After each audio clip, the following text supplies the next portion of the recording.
This is Ghost, and I'm playing the 6 Days of Snow.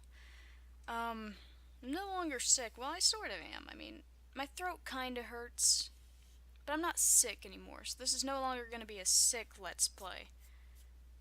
Anyway, we're on day 4. Um, only,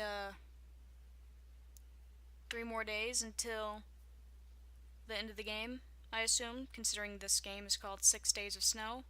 Let's get into this corny story.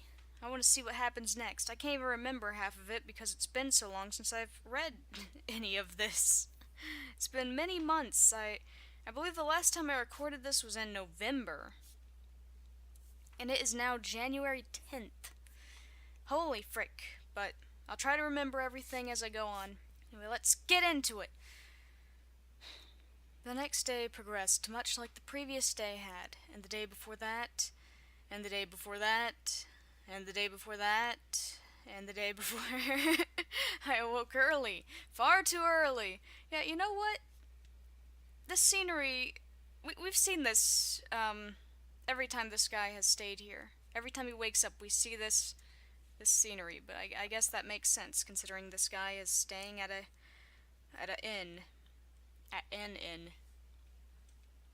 I woke early. Far too early. And flinched away from the cold like a newborn babe. Oh, I gotta love how this guy describes things. Reiko arrived, or Rico, I think it's Reiko. Reiko arrived at half 7, half 7, half 7, half past 7 or half before 7? I'm gonna guess it's 7:30. Who wakes up at 7:30 though? But who wakes up at 6:30? So it wouldn't be 6:30. So it's gotta be 7:30, because nobody wakes up at 6:30.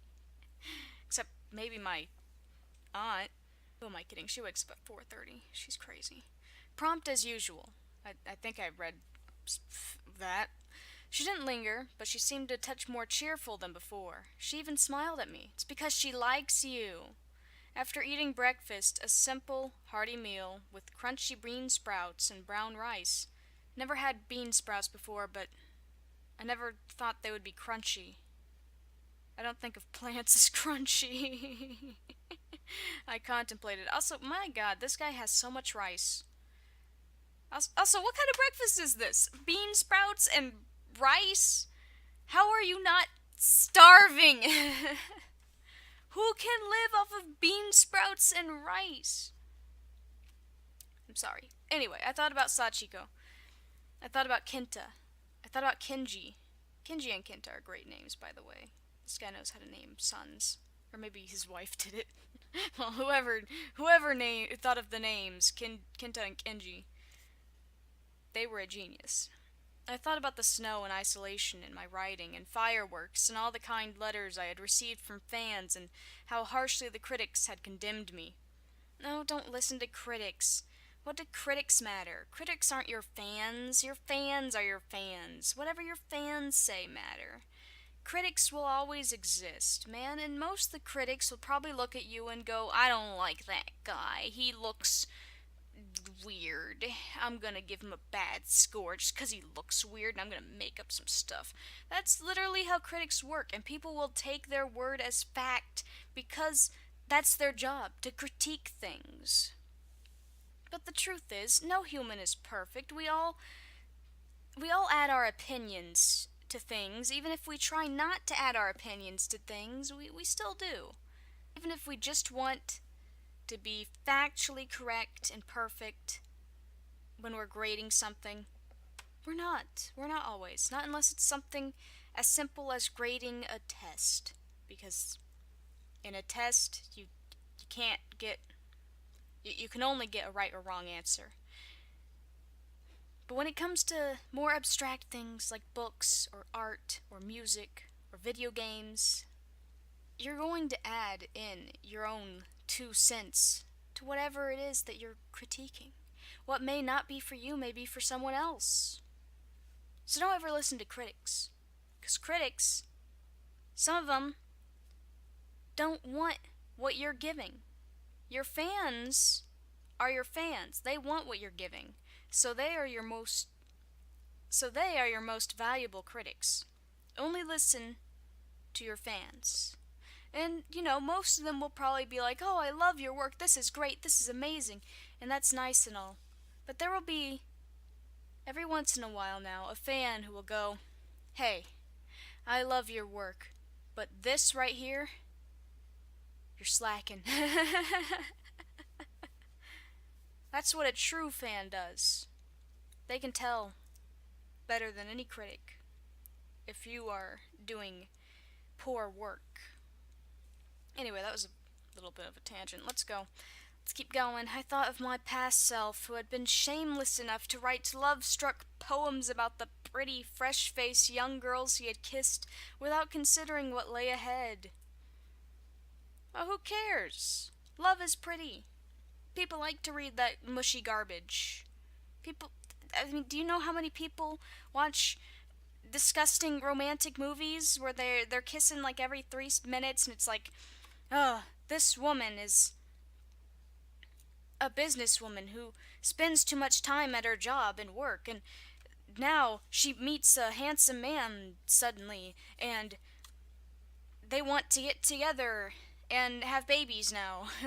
That's not normal. That's not. Anyway, people love poems. It's like the best kind of poems. I mean, I don't think that. But I'm just saying, when you read a poem, if it ain't about love, then it's usually boring. No, that's not right. Poems about love are very popular. What happened when the fireworks faded? Well,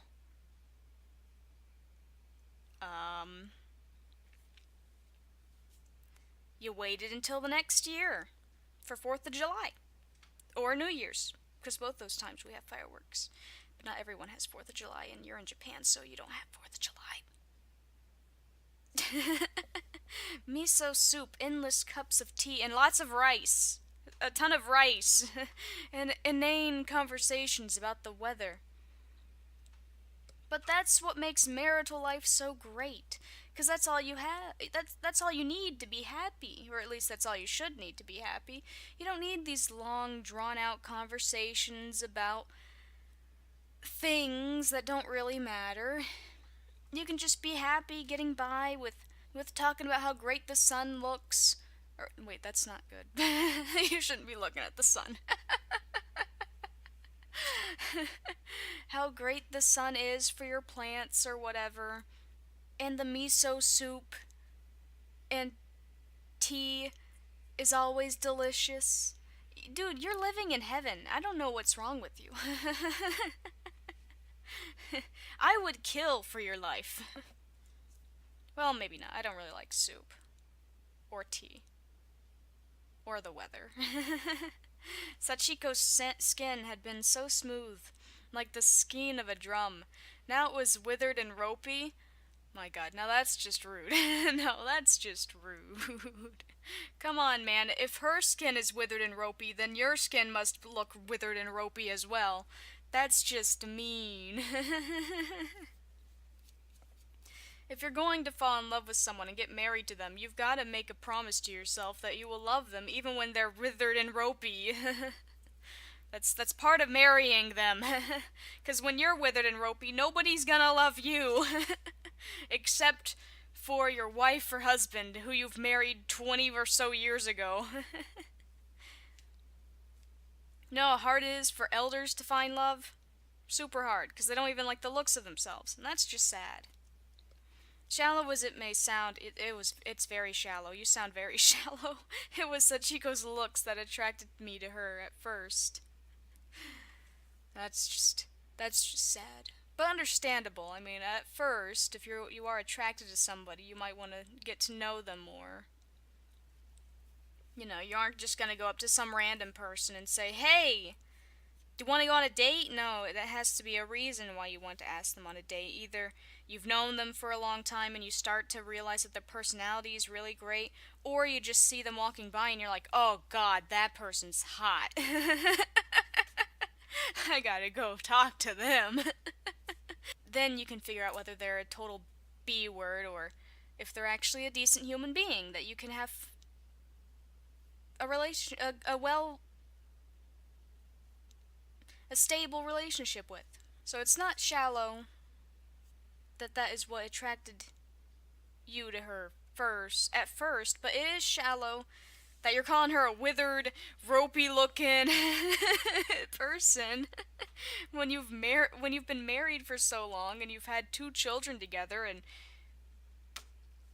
this man's weird. This man, I don't get this man. But now that we were both getting old, her good looks were fading. Well, you know what? Yours are too. Nobody looks good forever. Except Brad Pitt. What else had I seen in her all those years ago other than her pouty lips and her long eyelashes? Well, dude, you've been married for like several years. You've had 2 children together and they're grown. You said they were like what, teenagers? I don't really remember. But they're freaking old kids now, man, or young adults or whatever. How can you be How can a marriage last this long if all you like about your wife is how pretty she is? Normally, marriages like that are based off of just looks alone and not personality, don't last more than like a week. Heck, most of the time they don't even get to the marriage part. What's wrong with you? I didn't know. Even now, I still don't know. But I don't even want to think about Sachiko. Not in the Izami Inn. Yeah, not with this pretty young teenage girl here who's like 14. Frick. I much prefer to think about Reiko. Oh my god, what did I just say? This is getting weird. This story is getting weird. I intended to write about the snow, but I couldn't find the words. Everything sounded too cliche, and not cliche in a pleasant way like Reiko had suggested, but cliche at its worst.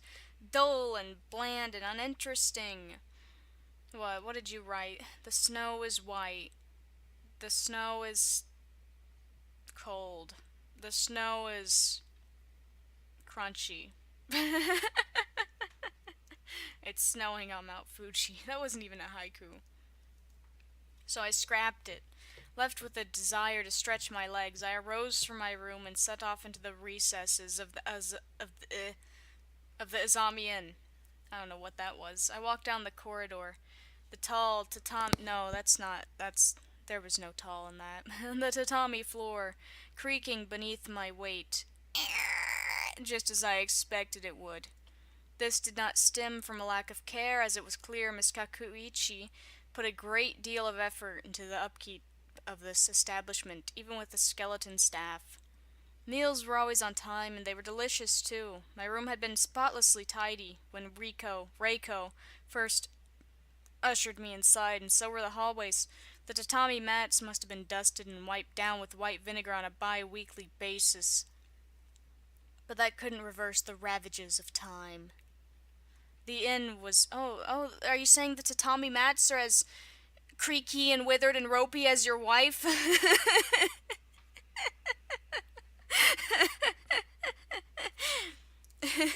They were both ravaged by time. The inn was draughty and creaky and probably leaky, too. The wooden furnishings were being eaten away by termites, and the building tipped precariously to one side like a drunken man leaning against a cane. You know, that sounds like it's, that doesn't sound good. It sounds like it's, one big blow away from crumbling under its own weight and killing everyone inside. Miss Kakuichi could scrub and wipe and clean as much as she liked, often enlisting Reiko's help, it seemed, but that would not cure this building of its fundamental ailment. Old age. Well, you know what? I think you also have a fundamental ailment. It's also old age. Oldie. In a way, it was somewhat sad. It was evident at a mere glance so much effort had gone into this inn, but at what cost? I doubted it could have been a self-sustaining business. Most likely it was running at a loss. You know, I'm surprised this building has lasted this long, considering in the snow, considering it's made of wood. Like, that seems like it would get a lot of water damage really fast. But what do I know? Maybe it's not. Maybe the building's not just made of wood and glass, as it appears to be. Maybe there's bricks. I don't know. Then again, I wasn't a businessman. It wasn't my duty to judge. But it did make me feel sorry for Miss frickin' Kakiuchi in its own way. Living in a secluded place like this, which was growing more and more secluded by the day, must have been enough to drive anybody mad. Well, I would like it. It looks really pretty. I don't care if it's old and probably gonna collapse in on me. I like the look of it. I love the snow. I love Japan. Is music trying to play? I honestly cannot hear anything. No, there's nothing. I didn't get to read that. God dang it, I accidentally clicked. Oh well, whatever. Anyway, I like this place. It's nice. It's peaceful. There's not really that many people. Miss Kakiuchi doesn't seem to like me, so she's not gonna talk to me, which is great. Reiko's nice, and it's pretty. What more could you want from a place? It sounds like heaven. No people. Good. I don't like people. Well, except for my 21 subscribers. I love you all. You're all amazing. And you are great people. I would take you to this secluded place. If you wanted to go, that is. That also sounded pretty bad because I said it was a secluded place. Anyway, the sun was high in the sky, but it was wan and pale, hidden shyly behind the clouds. Maybe it was afraid of melting the snow. Good, I like the snow. Don't let it melt. It's already looking like it's melting. Which is kind of pretty, actually, because it's like, you can still see the green on the trees. Because the leaves haven't fallen off. If it was, I would have understood. And there's freaking flowers blooming. Look at this. I don't know if you guys can see my mouse, but look at this plant. It's got flowers on it. Oh, and this one too. On the other side. Flowers. Blooming in winter. That's crazy. If it was, I would have understood. I felt guilty, too, for disturbing such a sheet of perfect, pure lily white. Yeah, sometimes I feel that way, too. I mean, I've only seen snow, like, twice in my life. I mean, one of those times it wasn't even really snow. So really, I've only seen it kind of once. And even then, it wasn't that deep. But yeah, I did feel bad stepping onto that blanket of snow and seeing my footprints and ruining it. But man, was it nice. I freaking love snow. I wish it would snow like every day. I just want to live in a freaking place where it just snows all the time, constantly, like Antarctica. I'm gonna move there. No people and snow. Perfect place. It was as I pondered this, my very presence crunching and compacting the once perfect snow, even as I stood there, that I heard a voice. It was a light, gentle voice, like the twittering of a robin. Who the heck has a voice that sounds like the twittering of a robin? Tweet, tweet, tweet, tweet, tweet, tweet, tweet, tweet, tweet, tweet. I was reminded of the bird I had seen skittering about in the branches of the trees the other day. But to my addled ears... Oh, you're calling yourself old now? This voice was even more charming. Oh god, that's really loud. Frick. No wonder I had the music setting so low. Frick. Hello, E.G.! Frickin' stop, I can't. Turn that back down. God. Hello, E.G., you're up nice and early this morning. It was Reiko. Of course, it was Reiko. Who else in this cold, dismal place would address me so jovially? She held her trusty shovel in hand, as she had done before. Wait, did she just call you by your first name? I thought she was talking to, like, the birds or something. Because I didn't know who E.G. was. I forgot this guy's first name. Is it E.G.? I think it was E.G. as she had done before, the right sleeve of her kimono rolled up in such a manner that Miss Kakiuchi would surely have scolded her if she had seen. Fortunately, Miss Kakiuchi wasn't here. You know, the only person I actually feel bad for in this entire game so far is Reiko. I just feel bad for Reiko. I think Reiko needs to get out of this place. Miss Kakiuchi, she can stay here. What's his face? He can continue on being a depressed author. I don't care. But Reiko, I want her out of here. I want her into school. I want her to have her life somewhere else, away from this crazy man and away from her crazy mother. I feel bad for Reiko. Reiko looked well for it. Hello, Reiko, I greeted her with a restrained bow. Were you shoveling snow again? Around the hot springs. Why is there snow around the hot springs? They're the only reason anybody ever comes here, so we have to make them look nice. It's a bit hard, though, when it's always snowing. You have hot springs here? This is sounding even more like heaven. Holy frick, they got snow? But if you get cold, you just go to the hot springs. Holy frick. Isn't it difficult work for a girl your age? That's just ageist and sexist. I can manage it. I'm used to it. I'm tough. Yeah, look at that smug wink. She's tough, E.G. You don't need to worry about her. Actually, I think she has something in her eye, because she's still got one closed. Reiko gave me a reassuring smile, like a healthy, rose-cheeked worker from a piece of communist propaganda. What? And flexed the muscles of her exposed arm. There was no muscle definition to be seen. Her arm seemed rather too delicate to support a roosting butterfly, let alone shovel snow for hours on end. But Reiko, despite the irony of her gesture, hadn't been lying. Rude? Her arm seemed too delicate to support a roosting butterfly. What the heck, man? That's just rude. She was tough. If you live high up in the snowy mountains in Skyrim, perhaps it's inevitable that your outer shell will be stronger than most. If Miss Kakiuchi had been there to witness this display, I fear she would have fainted. What? Not only was Reiko giving me a man, an unabashed view of her alabaster arms, oh my god, her freaking arms, but she was doing it on purpose, too. How scandalous. When was this game made? 40 years ago? No, even more than 40. 50 years ago?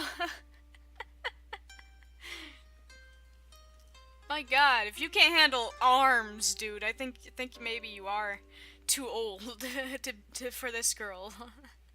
You're way too old for this girl if you think her arms are scandalous. But yeah, Miss Kakuichi probably would scold her. I don't doubt that. Of course, there was nothing erotic about the gesture. Reiko meant it in jest, obviously. Yeah, it's her freaking arm, also.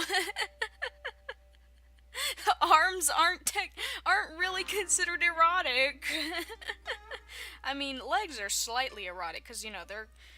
The thigh especially, because it's, you know, it's connected to the butt and the genital area. But arms? Shoulders, maybe I could understand the shoulder, maybe, because that connects to the collarbone, which is right above the breasticle area. God dang it, hair, get out of my face! But the freaking arms... Her eyes crinkled around the edges, and she started to giggle. For all Reiko disliked her life, she was still able to smile, tell jokes, and laugh. Well, yeah, just because a person dislikes their life doesn't mean they have to be moping around all the time. The laughter pierced my heart. It hurt. Say, Ichi! Reiko looked up at me, still smiling her coy little smile. If you don't believe me, I can prove it. Prove what? That I'm stronger than I look. Yeah, did you forget? Like, what? You have a brain problem now, E.G.? Memory problems? Even I remembered what she had said. That she was tough. Oh? I raised an eyebrow in amusement. And how are you going to do that? We could have a competition! A competition? I stroked my chin, like a bard pondering their next composition. That sounds interesting. It is! Lean in close and I'll tell you about it. You'll whisper it in my ear? Well, Reiko relented. You don't need to be that close. Close enough. All right. Now my interest really was piqued. I shuffled forwards, curiously, surveying this impetuous young madam with folded arms. Is this close enough? Closer, Reiko said, and I obliged. Oh God, you're a little too close. Please, step back. You're creeping me out. This performance repeated 3 times over, until I found myself standing a good deal nearer to Reiko than I had ever intended. She was so close, I could have taken her hand in my own if I had wanted to, and linked our fingers together.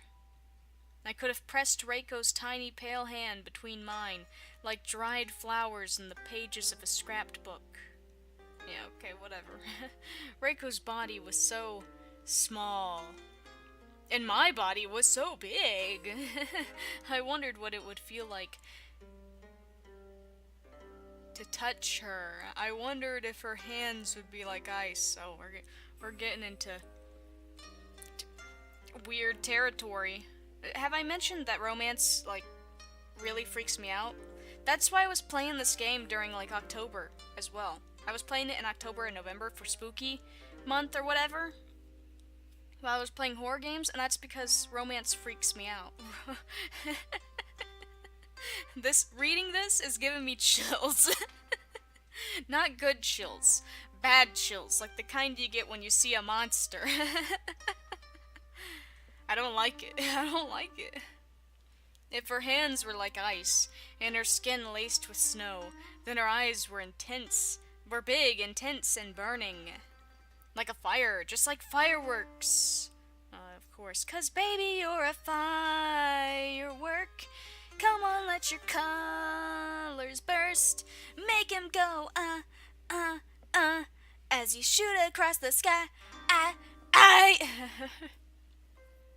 Her gaze held mine unapologetically. She didn't look away, and neither did she hang her head. Her cheeks remained unflushed from embarrassment. Because she doesn't like you. She views you as an old man, like her dad or her grandpa or something. Colored the lightest shade of rose pink imaginable from the cool wind. I think, she said.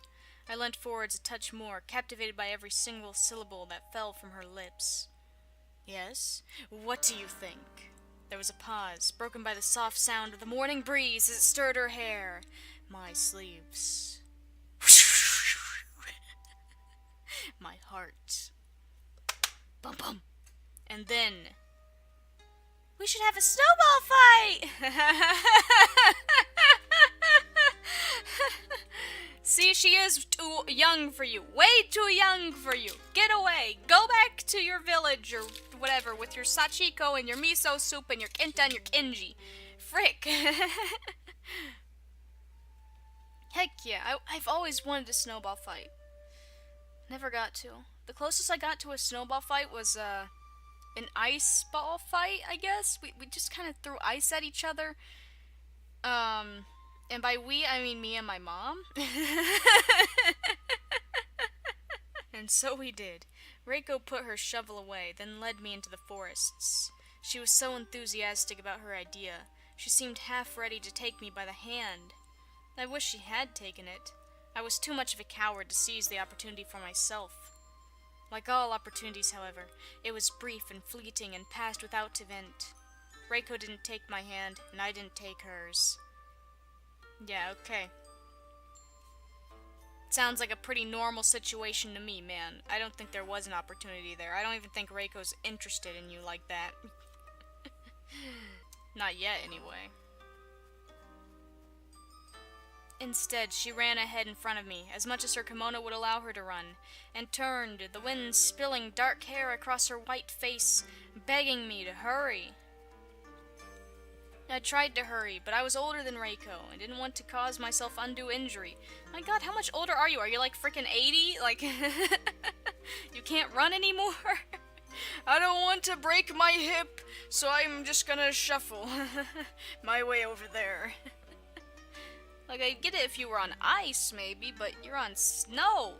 You're not gonna slip and fall in the snow. I explained my trepidation to Reiko, and she laughed and called me an old man.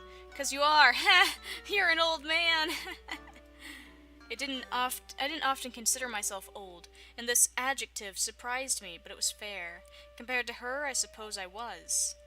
Even as I followed along behind her, kicking a fine mist of snow up beneath my wooden sandals. Why are you wearing sandals in the snow? What the frick? I don't care if this is Japan. That's just weird. You want to get frostbite. I knew I was making a mistake. We were happy in the moment, yes, almost deliriously slow, like two lovers eloping. I think you're taking this a little too far, man. I don't think a young girl wanting to have a snowball fight with you is anything like two lovers eloping. I think she really just, she wants to play. She's bored.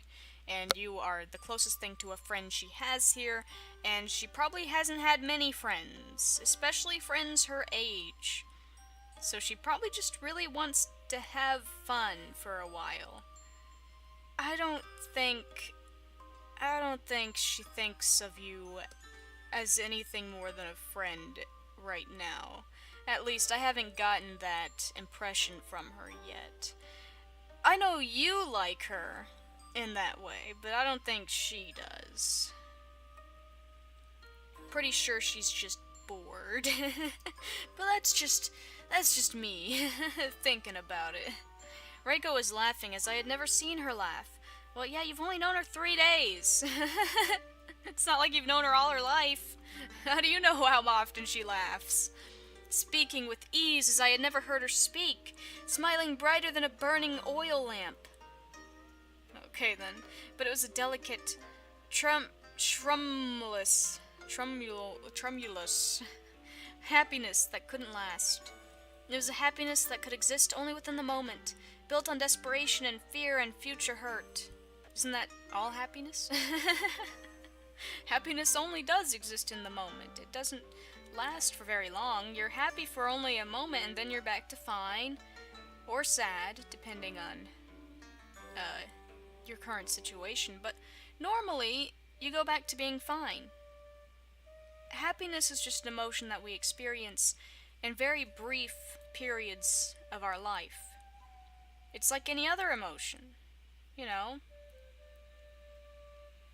You're only happy for as long as the emotion lasts, and then you're back to being fine. You shouldn't expect to be happy all the time.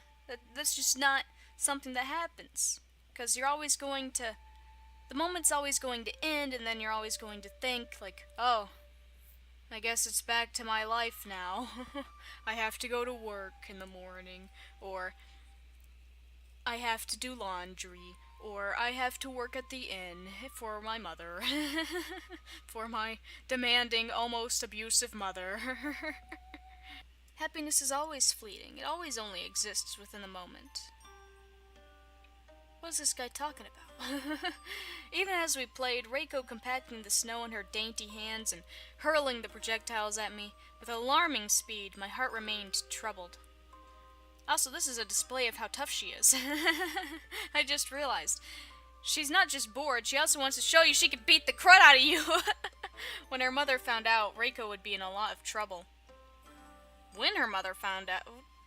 Who says her mother will ever find out? It's a snowball fight. What, is she gonna, like, see the snow and just automatically assume there was a frickin' snowball fight here and it was between Reiko and that weird man? I'm gonna yell at Reiko. Does she even go outside? I doubt she would even notice it. Unless she looked out a window or something and just happened to see you two. I would be in trouble too, of course, for distracting one of the maids in such an unseemly manner. Playing with her, no less. If we'd been engaged in intimate relations, it would have been very easy to understand, but this... What, you can't be friends? It has to be intimate relations? No, that wouldn't have been easy to understand either, as she is several years younger than you, and you are also married and have 2 children. That would not have been easy to understand. This guy thinks too much. This was the kind of thing children did. She is kind of a child still. I don't know if you noticed this. I don't think she's an adult yet. But Reiko was a child. Exactly! That was something I kept forgetting. Oh, how easily we can trick ourselves for the sake of simple convenience. Reiko was a child who had been forced to grow up far too quickly.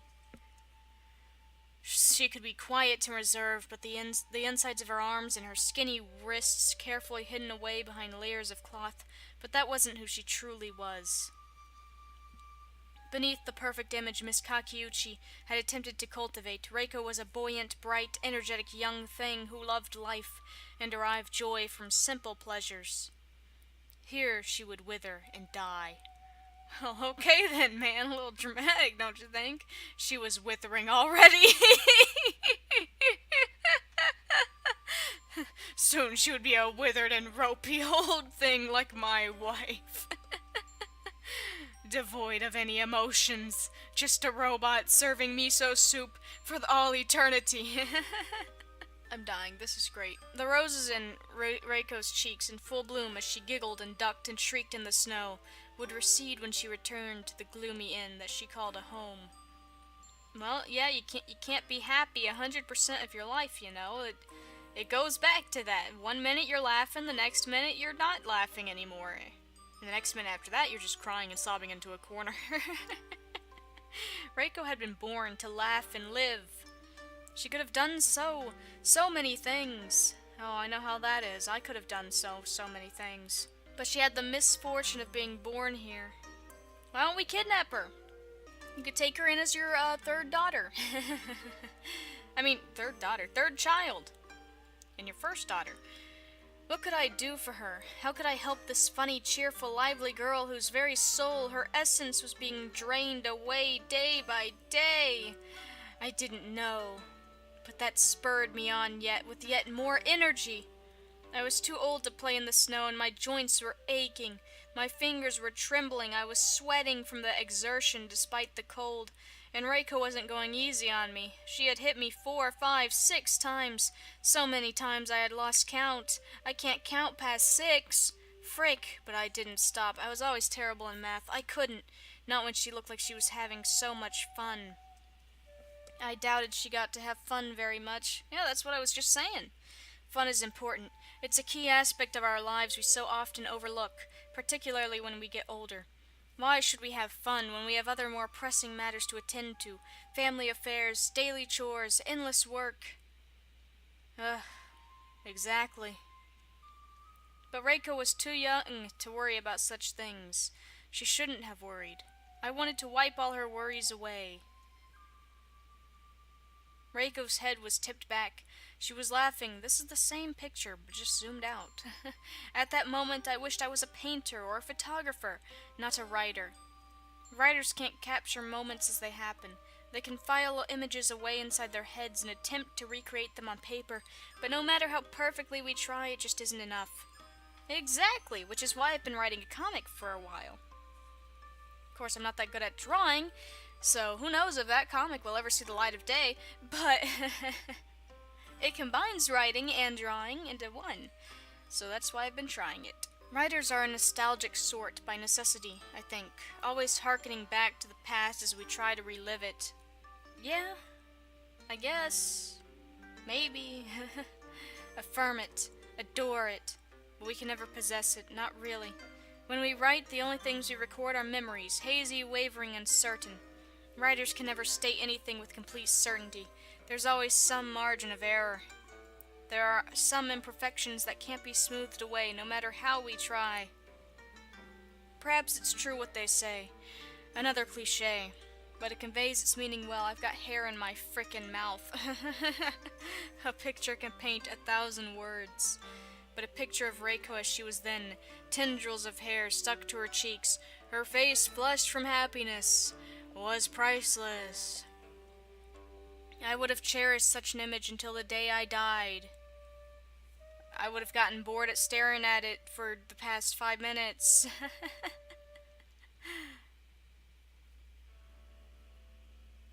Oh no, it's Miss Kakiuchi. And where on earth have you... I don't know why that's her voice. And where on earth have you been?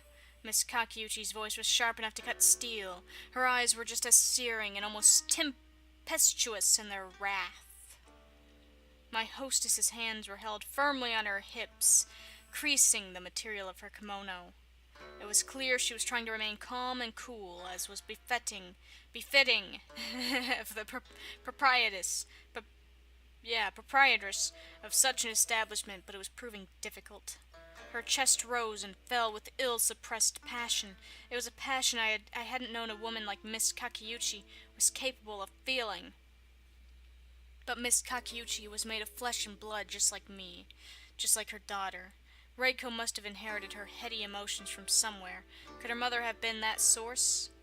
But unlike Reiko's, Miss Kakiuchi's emotions simmered beneath the surface like a volcano. They were unpredictable and all the more terrifying for it.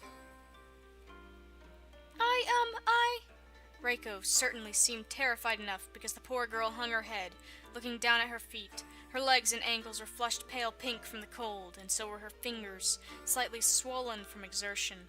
Her cheeks, however, had already begun to lose some of their healthy glow. It was just as I had predicted. Okay, there is only one guest here. How much work does this girl have to do in this place that she can't go and have a snowball fight for 10 or 20 minutes? Like, what? How does her mother notice these things? Like, oh, she was gone 10 or 20 minutes. Who cares? Why does she have to be doing something every 2 seconds? You know, that's just not possible. They only have one guest. E.g., one guest. Right? That's what was said? The whole place is empty except for E.g.? Why does she have so much work to do? Why? She already shoveled around the hot springs. I'm sure she's already cleaned and dusted and whatever. What else is there? What else is there? She already gave E.g. the breakfast that the cook made. She didn't have to make it. What else does she have to do?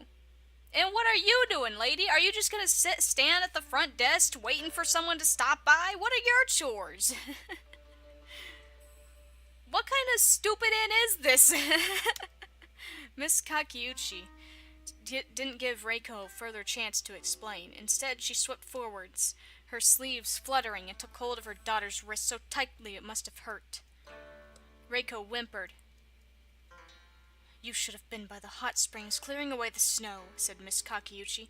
"She already cleared the snow! She told me she did!" Contrary to her obvious anger, her voice had dropped in volume.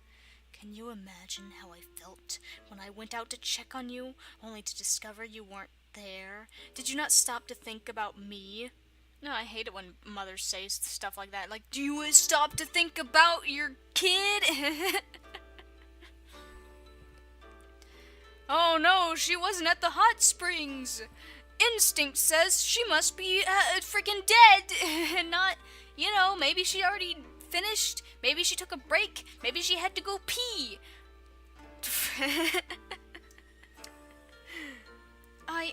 Reiko shuffled. "I did clear away the snow, though. I put the shovel back." "Exactly! She even told me she already cleared the snow. So what's your problem, lady? Did it snow right after that?" "I don't care about the snow," Miss Kakiuchi exclaimed. "I was worried about you. I was searching all over." "Lady, how long was she gone? 20 minutes? You have issues. You have attachment issues. I'm sensing a helicopter mom here. You need to chill out." I didn't think I was gone that long," Reiko replied, her voice hushed. but it was the wrong thing to say. Miss Kakiuchi's expression twisted horribly under her face. Until her face no longer looked like a human's. Rather, it looked like some rough, crude facsimile. What? Whatever, made with clay, the eyes and nose and mouth gouged out by clumsy, inexpert fingers. For all the negative opinions I had about Miss Kakiuchi, I never once thought she was ugly. She was unsettling, yes, cold and remote, like the location of her inn, but not ugly. She was too fair-faced despite her age, and her short hair was framed by her frick, I can't read! And her short hair framed her features most charmingly. Hers was a simple, understanding prettiness, tarnished somewhat by age. Get this hair out of my face! Hate having long hair. I should just cut it all off. Speaking of hair, I used to have bangs, right? And then I cut them. I don't think I ever told... I didn't cut them. I just decided to let them grow back out. And, they aren't bangs anymore. Don't know if I mentioned that. So my avatar on this channel is, that's wrong. That's not an accurate depiction of me.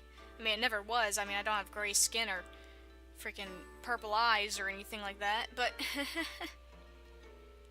the hair at least was right. I got the hair right on that picture, but now it's not anymore because I don't have bangs anymore. And I got rid of the bangs because they were annoying me because they kept falling in my face. And even now my hair keeps falling in my face. Why? I don't have bangs anymore. Go away! So anyway, I got rid of them. And then next time I saw my one of my friends after a very long time, and he immediately noticed I didn't have bangs anymore. He was like, "I can see your forehead now." And I was like, "Yep. I only had bangs for like a couple months. Got rid of them immediately because I liked my old hairstyle better." He said I should have kept the bangs, that they made me look cute. Anyway. But she was not pretty at that moment. In fact, it was quite the opposite. I don't know if I'm gonna get bangs again, though. I don't know. I don't like this guy. I don't want him to think I'm cute, so... I might just keep my hair the way it is. But then again, I did like the way I looked with bangs. But I just couldn't stand it always being in my eyes. I don't want shorter bangs, because I just didn't. I don't. I liked having the whole almost covering an eye look. Sometimes covering an eye look. But in terms of practicality, it wasn't that great of a hairstyle. Especially since the bangs were covering my good eye. See, I have an astigmatism in my left eye. So the bangs were covering my right eye. And, that wasn't really good for my vision. Anyway, in fact, it was quite the opposite. Not gone for that long? Miss Kakiuchi repeated, her eyes narrowing into slits. I was searching for half an hour for you. A whole half hour! Oh my god, 30 minutes! Oh! Oh my god, 30 minutes! Oh, how terrible! That's so scary! As a child, I was pretty much alone 24/7. My mother, never checked on me. If she did check on me, it'd be for 2 minutes, and she'd stop by to say, "Hey, what you doing?" I'd be like, "Oh, I'm just playing with my toys or whatever," and she'd be like, "Okay, cool," and then she'd leave. She wouldn't have even noticed if I had left the house. If I had left the house and gone out for an hour or two, which I did it once, and she did notice because I told her I was leaving. She didn't even come after me. A half hour is nothing. Try being away for 4 hours. This woman's got control issues. Well, half an hour is not that long, really. It takes longer to walk to Higashikawa. Yeah, exactly. Half hour is not long at all. Half an hour is long enough when you're a mother. Half an hour is ample time to wait for your wayward daughter, worrying she might never come back. No, it isn't. You're freaking crazy. Well, why on earth would you think that? Don't you trust me? It's not a matter of trust. I worry because I love you. I worry because I love you and I know how flighty you can be. You've been like this ever since you were a child. But I'm not a child anymore. I'm almost an adult. You are a child, Reiko. You're my child, and I want to keep you close. I want to keep you safe. But half an hour? A lot can happen in half an hour. Don't you remember what happened when you were 12 and you went for a walk in the forest? Miss Kakeuchi paused, her shoulders heaving with emotion. It must have been a painful memory, one that I, a relative stranger, should not have been privy to. You said it would only be a short walk, that you would stick to the path, but you broke your promise, you strayed, and you got lost, and I was waiting for you for hours and hours. I had to call the police, and they sent out a search party. I was terrified they'd find you buried beneath the snow, half frozen to death. That was a long time ago, Reiko tried to counter. It probably wasn't that long ago, considering she was 12 when it happened. But her voice was trembling. It isn't the same. It was not that long. You're not as old as you'd like to think. Yeah, it isn't that long. But it's different. I came back this time, said Reiko. I came back and I'm here now and you can see me and talk to me and touch me, so why are you so worked up? Worked up? Miss Kakeuchi repeated her daughter's inquiry, her eyebrows raised into two arches. I was making myself sick worrying about you, and this is what you have to say for yourself? You don't even apologize? She shouldn't have to apologize. She was gone for 30 minutes. What is there to apologize for? But Mother, No, I don't want to hear it. I don't want to hear you answering back, Reiko. It's unbecoming and supremely irritating. You're in no position to reason with me. You should be asking for forgiveness. Jesus, you're her mother, not her frickin' overlord. God, what is wrong with this woman? What is wrong with all these characters? The only normal one's Reiko. Forgiveness for what?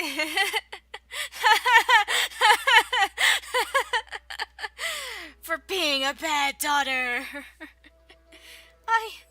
Reiko's mouth fell open, stunned and shocked by the injustice of it all, but no words came out. Instead, there was a broken sob, but tears didn't well in the corners of her eyes. They remained suspiciously dry.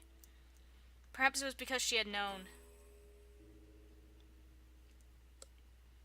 As Reiko and I walked back through the forest, retreading our ugly footprints that scarred the pure white snow, she had fallen silent.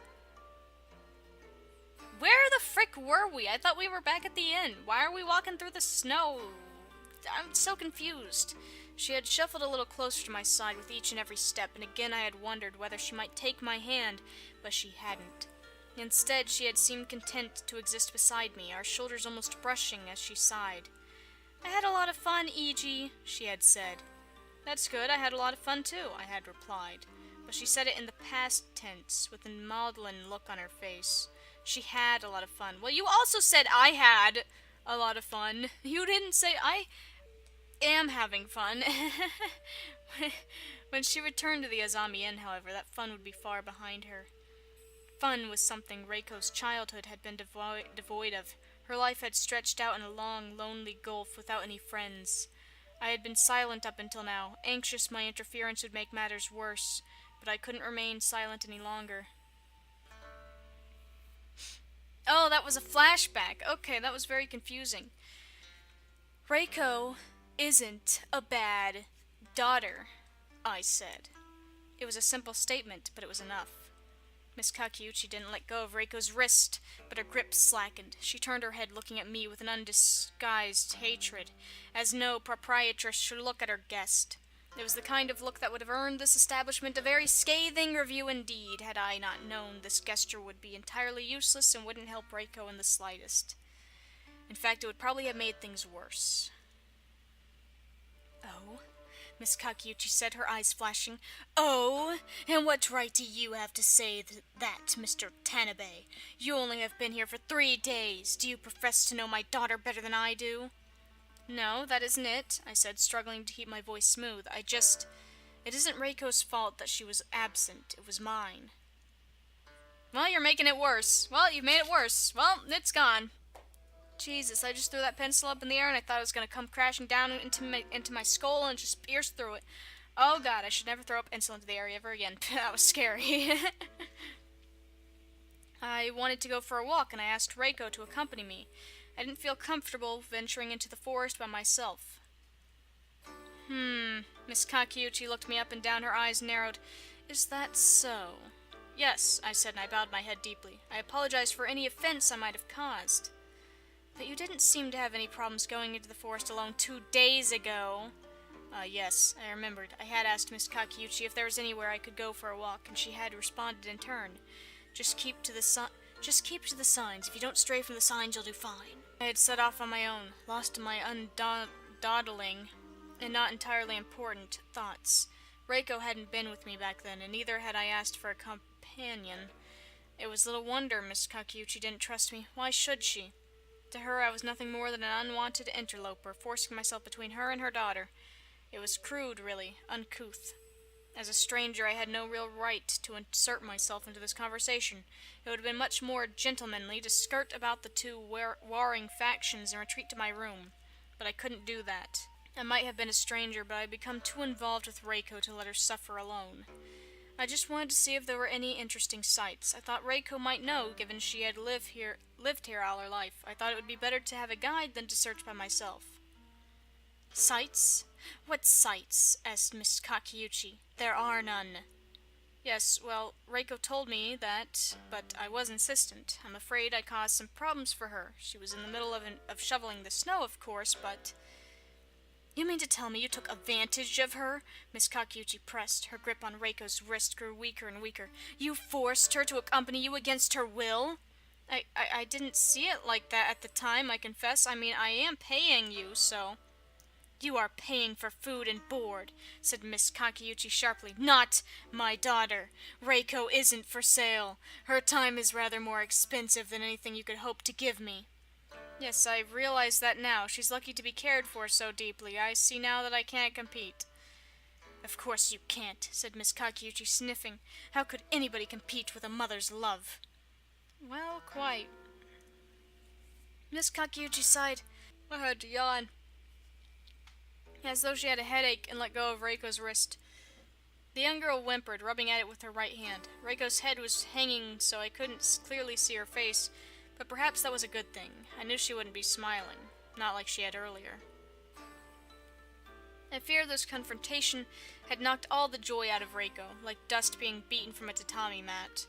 What if she couldn't bring herself to smile around me again? Her mother wouldn't have approved of it, I was sure. Her mother didn't approve of much. I'm very confused.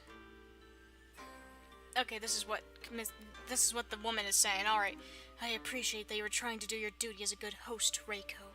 But you don't need to listen to everything the guests say. You have more than enough work to be getting along with." "Yes, Mother."